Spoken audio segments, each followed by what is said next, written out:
د هېرېدو عادت لرونکو کسانو ته د ساینسپوهانو ښه زیری. ډیری خلک داسې یو عادت لري چې ډیر وخت ترې ځینې مهمې خبرې هېریږي او بیا بل څوک ورته هغه خبرې یادوي چې په فلانۍ ورځ مو فلانۍ خبره کړې وه، خو ستا هیره ده چې هغه کس ورته په ځواب کې وایي هو له ذهن مې وتلې یا مې هیره وه. سلام، وخت مو په خیر. سمون آنلاین ټي وي ته ښه راغلاست. که چینل مو نوی سبسکرایب کړی د نورو معلوماتو لپاره زموږ چینل سبسکرایب کړئ. هغه کسانو ته چې خبرې ترې هېریږي ساینسپوهانو د یوې نوې څېړنې ترسره کولو وروسته زیری ورکړی دی چې په اورېدو به یې خوشحاله شئ.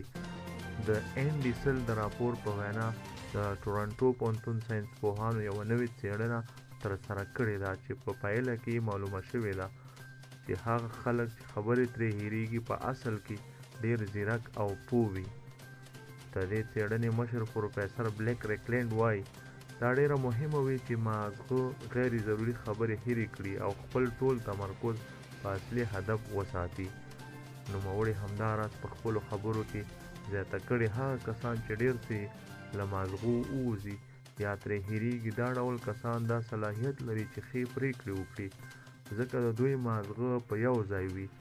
پروفیسر بلیک ریکلینډ دا هم وایي هغه خلک چې خبرې ترې هېریږي د هغوی د ماغزو میموري یا حافظه تر نورو قوي او له روغتیا برخمنه وي. دا بالکل همداسې کار کوي لکه څنګه چې یو روغ او د ځیرک انسان ماغزه کار کوي.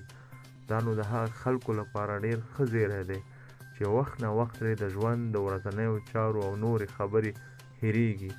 آیا تاسو خو به په دې ډله کې شامل نه یاست؟ تاسو غواړئ چې دغسې تعلیمي پروګرامونه له موږ سره تعقیب کړئ نو زموږ یوټیوب چینل درته سبسکرایب